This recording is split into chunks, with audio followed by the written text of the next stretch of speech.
Maldives suffers from a version of something called the Dutch disease in economics. Basically, whenever any country has a lot of a single valuable resource, could be oil, coal, diamonds, gas, or in the case of Maldives, pristine beaches, the economy becomes over reliant on that one sector and doesn't do enough to develop other sectors. It's called the Dutch disease because it was first used to describe the problems that Netherlands was facing in the years following its discovery of natural gas. So you might think that the beautiful beaches of Maldives are its greatest assets. Yes, but they're also its biggest liability. Hello and welcome to The Bond Economist. My name is Aurodeep Nandi and today we are discussing the Battle of Paradises, Lakshadweep versus Maldives. And we're here to answer three questions. One, exactly how much damage will this whole controversy with India cause the Maldivian economy? How will this impact their growth? How will this impact the debt crisis that they're currently facing? Should they be panicking? Two, what are the geopolitical games that are going on behind the scenes? And three, if you cut out all the social media noise, does Maldives need India as much as India needs Maldives? But first, a quick flashback of whatever has happened so far. It all started with Prime Minister Modi being photographed in Lakshadweep in a life jacket for snorkeling, which created a lot of buzz around tourism in these islands. By the way, this is a pet topic for him. In November last year, he talked about Wed in India, just like Make in India, essentially saying that why are Indians spending lakhs of crores of rupees doing destination weddings abroad when there are already so many destinations in India? So there is a theme of vocal for local in his policies. Now, the bus that this photo shoot created traveled some 700 to 800 kilometers across the seas from Lakshadweep to Maldives, where in a show of, immaturity, three Maldivian ministers in the new government of President Mohamed Muizzu came out with some really offensive and racist tweets. One of them called our Prime Minister a clown and a puppet of Israel, and other tweets essentially reference to how they perceive Indians to be dirty and unhygienic. Now, the Maldives government was quick to say that these are not our views. Former government ministers have spoken up against such language. The ministers in question were suspended. Some opposition leaders are now thinking of a no confidence motion against the president. India's Ministry of External Affairs summoned the Maldivian envoy in New Delhi. This is usually done when the government wants to lodge an official protest. If you recollect, the very morning that Prime Minister Justin Trudeau blamed India for the Niger assassination, the Canadian envoy was summoned similarly to MEA. Incidentally, there were also reports that Maldives too summoned the Indian High Commissioner, although there seems to be some confusion around whether that meeting was already on cards before all of this controversy happened. Now, as much as Maldives might currently be in a damage control mode, this hyper-nationalistic escalation is not happening in vacuum. It has been happening in an environment of increasing hostility in Maldives to India's presence and influence on the island. Maldives has essentially gone from an India first policy to an India out policy. So much so that they elected the current president pretty much on this agenda. And by the way, this is a problem that most of our smaller neighbors face, be it Nepal and Bhutan in the north, or Sri Lanka and Maldives in the south. There's been a constant tug of war of influence between the regional heavyweights, India and China. So, once elected, President Muizzu is doing exactly what he promised, getting India out. The small group of Indian soldiers that were posted in Maldives have been asked to leave. He's trying to get out of some of the cooperation pacts that have been signed with India. He has avoided coming to India as his first foreign visit. It's usually a matter of convention for Maldivian presidents to do this. Instead, he seems to have chosen countries which are traditional irritants for India, Turkey, and then at the time of filming this video, China. So he may not have typed out the tweets, but President Muizzu has certainly created the right conditions for them. Now, what has been the fallout of all of this? Well, naturally, outraged Indians have started cancelling their Maldives bookings. Boycott Maldives has become a viral hashtag. Celebrities are now competing with each other in trying to diss Maldives in favor of Indian beach destinations, which is kind of ironical because these are the same people who have so far ditched India to travel to Maldives and chill there. They've been posting reels of how they're jumping directly from their bed into their private swimming pool, into the sea, and now their PR agents are telling them swim in the reverse direction. So, you can almost sympathize with celebrities like Ranveer Singh, who accidentally tweeted out photos of Maldives while trying to side with Lakshadweep. And now, even businesses have jumped into the fray. You have Ease My Trip suspending Maldives bookings. Make My Trip has been saying that there's a 3,400% jump in searches for Lakshadweep. Airlines are wondering if they should act too.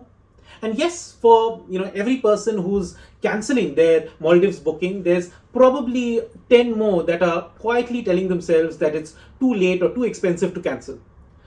But the real impact might actually be felt in the coming months with the new bookings. Because, like it or not, this whole affair has left a bad aftertaste for Indian travelers. I mean, why go somewhere where you're not welcome? So how does all of this affect the Maldivian economy? Well, as I mentioned at the start, tourism is both Maldives' greatest asset and its greatest liability. It accounts for around 25% of their economy. And if you add other services related to tourism, so things like transportation, communication, trade, that share goes up to around 50% of their economy. That's a lot. Now, India accounts for around 10 to 11% of tourists in Maldives. So Russia is at the top, then India, and then with almost similar shares, China. Russia, India, China, in fact, have accounted for roughly 1/3 of the tourists visiting to Maldives. So let's do some rough calculations on how this whole controversy can impact Maldivian GDP. Remember, 50% of this economy is linked to tourism. So if their total economy is, say, $100, $50 comes from tourism. Now, Indians are 10% of the total tourists. So assuming they spend as much as other tourists, of that $50, 10%, so $5 is coming from Indian tourists. So of every $100 of Maldivian economy, Indian tourists are contributing approximately $5. Now, suppose the number of Indian tourists get halved. So $5 goes down to $2.50. So $2.50 of every $100, that's basically 2 to 3% of their GDP. That is how much these tweets could end up costing Maldives. So it's not surprising that President Muizu, in his visit to China, is asking them to send over more tourists to Maldives. Because the impact of this controversy is not small. But for Maldives, the issue is not just growth. A bigger problem lurks in its public finances. And that's where Maldives faces a complicated relationship with China. See, Maldives is in a debt trap. The government's overall debt is almost 120% of GDP, which is enormous. Two factors are to blame. First and most importantly, since 2014 or so, China has been intensively developing infrastructure in Maldives. It's part of their controversial Belt and Road initiative. The China-Maldives Friendship Bridge connecting two islands is one of the more well-known projects of this. And yes, infrastructure is great for an economy, eventually. The more current problem is that these loans are not cheap. It is estimated that Maldives is burdened with around $1.4 billion of Chinese debt. I mean, the economy itself is a little over $6 billion. So that's over 20% of the Maldivian GDP, which is owed to just one country, China. And then along came COVID-19, tourism got hit, the economy got hit, and the government announced a large stimulus. So Maldives is spending an enormous amount of money every year on just the interest component of these loans. In 2024 and 2025, Maldives has to cough up an estimated $570 million of just external debt servicing. And, if it can't repay all this debt, well, it only has to look at its neighbor Sri Lanka on how things can go horribly wrong. When Sri Lanka couldn't repay for the Harambantota port that was done with Chinese money, they had to effectively give control of the port to the Chinese companies for the next 99 years. So Maldives is playing with fire. And the worst bit is that it is continuing to go down this path. For 2024, Maldives' budget deficit is over 12% of GDP. For reference, even if you combine India's center and state fiscal deficit, it comes to around 9% of GDP. And after all, what is fiscal deficit? It is expenditure minus revenues.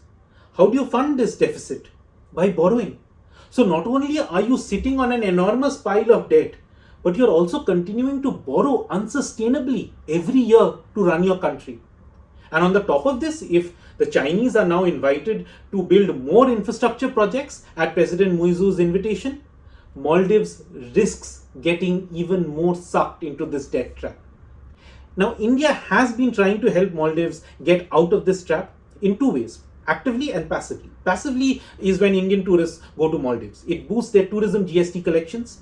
Maldives recently increased its tourism GST from 12% to 16%, which is, by the way, double their general GST rate. So now if Indian tourists boycott Maldives and no one takes their place, well, their government revenues are going to get hit, and at a time when they really can't afford this hit happening. And the active way in which India has helped Maldives has been through government programs. So in 2018, India announced a financial assistance package of $1.4 billion for Maldives. It spread across various programs. But hey, $1.4 billion is no small amount. Come to think of it, $1.4 billion is roughly as much as Maldives owes China. So even if President Muizu may not like this, Maldives needs Indian money, it needs Indian tourists, it needs Indian institutions to get itself out of this mess. That said, India needs Maldives too. See, for India, the major problem is being surrounded by China. It convinced Sri Lanka recently to not give permission to Chinese research vessels to dock there because of the suspicions that they were actually spy ships. Maldives is likely to be less sympathetic to India's concerns. So for China, this is a great geopolitical opportunity. Despite all the setbacks and controversies of its Belt and Road Initiative projects, despite drowning Maldives in debt, here's Maldives coming back to its arms. And it's just 800 kilometers away from India. It's ironical, really. In Lakshadweep, PM Modi got everyone talking when he put on a life jacket. But right now, what really needs that life jacket is the India-Maldives relationship. For more such insights, like, share, and subscribe to The Bond Economist.